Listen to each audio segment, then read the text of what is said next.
Halo teman-teman, sudah lama saya tidak menjumpai teman-teman semuanya. Kebetulan saya saat ini sedang berada di Prancis dan ini dalam perjalanan kereta api. Ada kesempatan untuk sedikit berkunjung ke Republik Ceko sebelum besok saya di Senin itu mau melanjutkan kongres ya di Strasbourg. Jadi teman-teman, saya ikut kongres kali ini itu berkaitan dengan masalah anak dan remaja.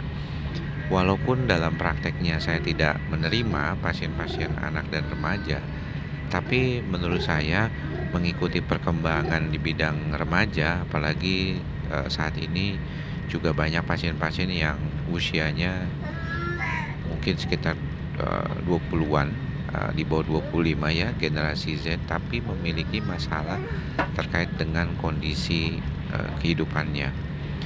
Dan ini semuanya rata-rata bermula dari trauma masa kecil. Nah, ada beberapa faktor yang mungkin perlu saya highlight di sini adalah apakah trauma ini berkaitan dengan masalah kecemasan. Sebabnya banyak sekali problem-problem kecemasan ini berkaitan dengan kondisi si pasien yang dalam latar belakang kehidupannya itu memang mengalami banyak trauma. Terutama sekali adalah pasien perempuan ya, karena kalau kita tahu pasien perempuan itu paling sering mengalami gejala-gejala kecemasan dibandingkan laki-laki. Dan kecemasan yang berkaitan dengan jenis kelamin perempuan ini banyak dipengaruhi juga oleh yang kita bilang itu kondisi gejala trauma di masa kecilnya. Nah, apa saja sebenarnya yang menyebabkan kondisi ini bisa saling berkaitan? Nomor satu yang mungkin paling penting adalah kemampuan adaptasi dari orang tersebut. Karena banyak pasien yang adaptasinya itu kurang baik, maka traumanya itu akan bisa berlangsung sampai dewasa. Padahal secara umum kondisi dia itu tidak terlalu problematik. Itu tidak terlalu problematik. Jadi kalau kita lihat orang-orang yang mengalami gejala kecemasan dengan anggapan bahwa dia mengalami trauma, terkadang mungkin buat sebagian orang itu bukan trauma ya, itu dianggap sebagai sesuatu hal ya, kamu ini cuman terlalu lebay aja gitu. Karena trauma buat sebagian orang itu akan diartikan atau dipersepsikan berbeda dengan trauma orang lainnya.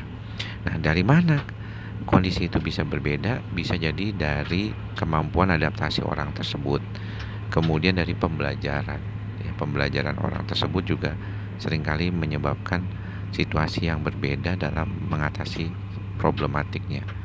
Ini mungkin yang perlu diperhatikan sama teman-teman semua. Dan satu hal lagi yang seringkali terkait adalah perjalanan trauma seseorang itu bisa juga dikaitkan dengan kemampuan diri dia untuk mengatasi masalah dan beradaptasi segera. Karena kalau dia tidak bisa beradaptasi segera dan mengatasi masalah yang sulit, maka akan repot gitu.